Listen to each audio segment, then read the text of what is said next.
My name is Saqlain Malik. आज मैं आपके साथ जो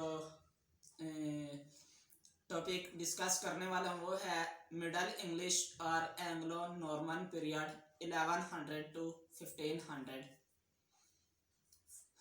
सबसे पहले हम बताते हैं कि नॉर्मन्स कौन थे। Who was Norman?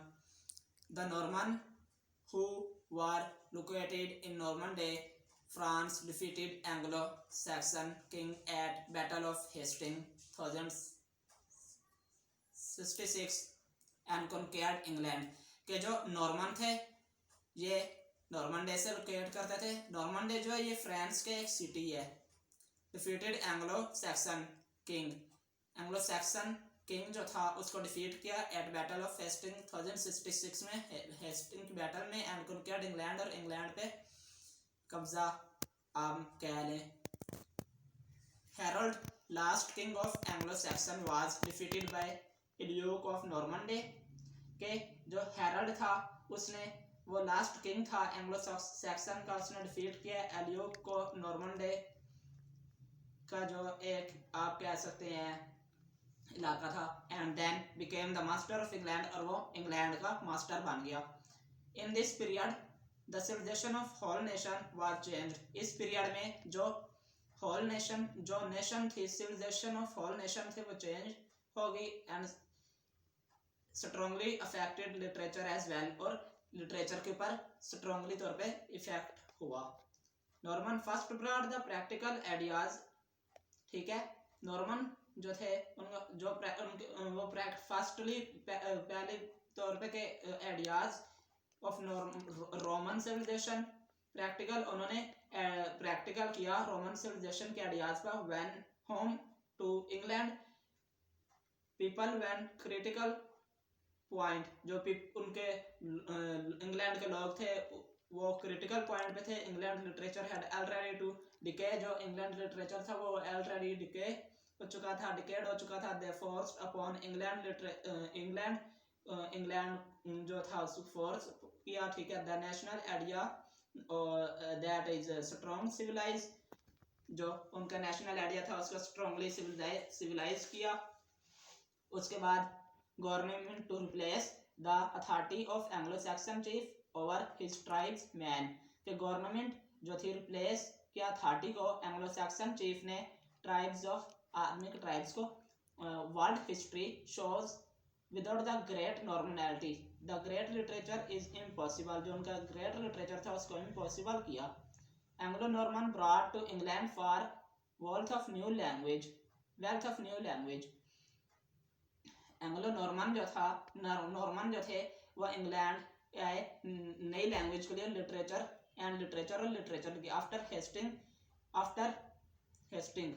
हेस्टिंग के बाद French was language of upper class of courts and schools and also the upper class language of literature. के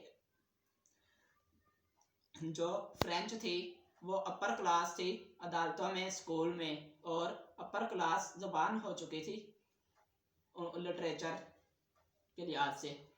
the common people to their on English and English that became the language and modern England. Saxon and French language change into modern language, जो Saxon और French language थी वो तब्दील होकर modern language बन चुकी थी। Norman and French lived apart in relation of servants. Normans और फ्रेंच जो थे लिव अपार्ट, इकट्ठे रहते थे एक रिलेशन के तहत। ठीक है, वन साइड और द अदर, एक साइड या कई ज्यादा। बट इन शॉर्ट टाइम, लेकिन कम से टाइम में, this two nation was drawn powerfully together in strong friendship, और कुछ टाइम के अंदर ये दोनों नेशन आपस में इनके अंदर एक मजबूत दोस्ती कायम हो गई। The Saxon power remain for 1 century after Hasting. जो सैक्सन की पावर थी वो रिमेन यानी बरकरार थी 1 सदी तक after Hasting. Norman after conquerors had not great love for French. Conquerors के बाद नॉर्मन जो थे not great love for French, French के साथ उनका जो प्यार था वो कुछ अच्छा नहीं रहा. After it they began to regard it as nation and home develop the new sense of nationality. आगे हमारे पास आ जाता है लिटरेचर, एंग्लो नॉर्मन का लिटरेचर. उसके अंदर सबसे पहले हम बात कर लेते हैं रोमांस की. अ फीलिंग, रोमांस होता है a feeling of excitement and mystery associated with love is called romance. It was most popular form of literature के ये लिटरेचर की बहुत ही मोस्ट पॉपुलर फॉर्म है, मशहूर फॉर्म है. This are notable for their stories. इसको नोटेबल किया गया स्टोरीज के लिए rather than their poetry. Canterbury tales, poetry के लिहाज से कैंटरबरी टेल्स के लिहाज से. These romances were borrowed from Latin and French. ये जो थे बोरो किए गए लातीनी ज़बान और फ्रेंच से. They deals with the story of King Arthur. जे किंग आर्थर की कहानी को डील करते हैं. The war of Troy and of Alexander the Great. ये टोरी और अलेक्जेंडर द ग्रेट की वार के टाइम की बात है. Books were too expensive of middle English. जो मिडल इंग्लिश के अंदर किताबें थी वो बहुत एक्सपेंसिव थी बिकॉज ऑफ नो प्रिंटिंग. क्योंकि उस वक्त प्रिंटिंग जो थी, प्रिंटिंग प्रेस बंद हो गए थे और बुक्स की प्रिंटिंग नहीं हो रही थी, किताबों की प्रिंटिंग नहीं हो रही थी. Thoughts of books can not be written. और हजारों से ज्यादा किताबें जो थी वो लिखी नहीं गई, प्रिंट ही नहीं हुई. जब प्रिंटिंग प्रेस ही बंद थे तो जब प्रिंट नहीं हुई तो फिर वो लिखी भी नहीं गई. प्लेज आगे एंग्लो मिडल इंग्लिश लिटरेचर के हमारे पास आ जाते हैं प्लेज. तो सबसे पहले आ जाता है miracle plays. Miracle plays told stories of cents.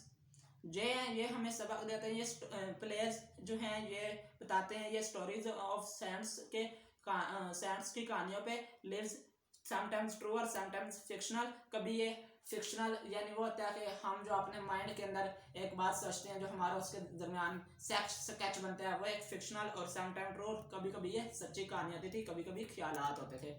They were based on abstract idea and also idea about the devils. These plays became very popular. और ये जो plays थे ये बहुत ही मशहूर थे. इसके बाद आ जाता है morality plays. morality plays taught lesson of morality. जो morality plays थे वो हमें morality का lesson देते थे through use of allegorical characters. allegorical characters के इस्तेमाल से. in this form of drama इस किस्म के drama uniform theme struggle between powers of good and evils के जो थीम था यूनिफॉर्म जो इसमें ड्रामे में थीम है struggle between power of good and evil. The famous people were abstract virtues or vices. Allergy is mark of moral plays. Allergy जो था ये मार्क था moral plays से. Educated people perform these plays. और जो educated जिन्होंने ज़्यादा से ज़्यादा एजुकेशन हासिल की हुई थी वो लोग इन ड्रामाज को, इन प्लेज को परफॉर्म कर रहे थे. हमारे पास आगे आ जाता है mystery plays. Mystery play told stories from Bible and gave way to large mystery cycles in which many stories were told sequentially on same day.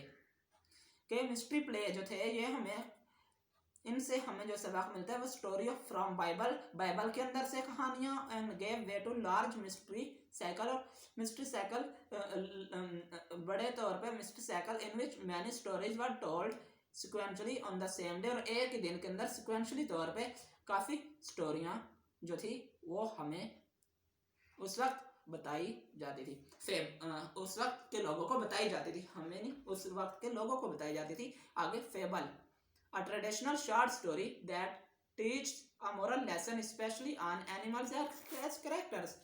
ये एक ट्रेडिशनल कहानी है, ठीक है. ये टीच करती है, taught moral lesson, specially moral lesson ये देती है और स्पेशली एनिमल्स के कैरेक्टर्स पे, जानवरों के कैरेक्टर्स पे ये मुश्तमिल थी. This stories as a group Aesop's fables. ये जो स्टोरी थी ये as a group Aesop's fables की तरह थी. Or a statement or an account that is not true. Statement हो गई या कोई अकाउंट हो गया जो कि सही नहीं होता था, उसके ऊपर ये मुश्तमिल थी उस वक्त। आगे आ जाती epic, a long poem about the action of great man and women. ये एक लॉन्ग पोएम है, एपिक एक लॉन्ग पोएम है about the action of great man. ये ग्रेट मैन और वुमेन के एक्शंस पे मुश्तमिल थी, अबाउट अ नेशन हिस्ट्री, और एक पूरी नेशन की हिस्ट्री के ऊपर। The creative genius of great epic, epic was written on god and kings. Epic जो थी वो रिटन लिखी जाती थी खुदाओं और बादशाहों के ऊपर। फेबल एंड पोलोजियस टेल्स, आगे आ जाते हैं हमारे पास फेबल एंड पोलोजियस tales that were mostly written in the age of Anglo-Saxon, who were especially the slaves of Anglo-Saxons. History आ जाती है, 2 types of history were written at that time. उस वक्त 2 किस्म की हिस्ट्री, इस पीरियड में 2 किस्म की हिस्ट्री लिखी जाती थी। about religious people on the theme of nationality, के एक जो रिलीजियस पीपल उनके ऊपर हिस्ट्री लिखी जाती थी, और एक लोगों के रहन सहन के जो उसके ऊपर जो थीम होता था उसके ऊपर लिखी जाती थी। उसके बाद आ जाता है हमारे पास didactic. It was also type of literature written on religion, politics and other themes of morality. के it was also type of literature, ये भी एक लिटरेचर की टाइप है जो लिखी जाती है रिलीजियन, इस्लामिक के ऊपर, यानी मजहब के ऊपर, पॉलिटिक्स के ऊपर, और अदर थीम्स ऑफ मोरालिटी, और इसके अलावा कुछ और मोरालिटी के जो थीम्स है उनके ऊपर लिखी जाती थी। लायरिक पोएट्री क्या होती है, आगे आ जाता है हमारे पास लायरिक पोएट्री क्या होती है। In this type of poetry की इस किस्म में the writer express feelings and emotions. इसके अंदर जो लिखने वाले थे पहले जमाने में, उस वक्त के दौर में जो लिखने वाले थे वो लोगों के फीलिंग्स और उनके जो तासरात होते थे उसके ऊपर लिखते थे। आगे आ जाती है the last one is satire, that is type of criticism in humorous way. ये क्रिटिसिज्म की एक टाइप है ह्यूमरस वे के लिहाज से। Thank you for watching. Channel को सब्सक्राइब, कमेंट, लाइक करना मत भूलें, और दिए गए बेल आइकन को जरूर क्लिक करें ताकि आने वाली जो भी चैनल पे अपडेट्स हों वो आपको मिलती रहे। मिलूंगा आपके साथ एक ही ऐसी और न्यू वीडियो के साथ, तब तक के लिए अल्लाह हाफिज।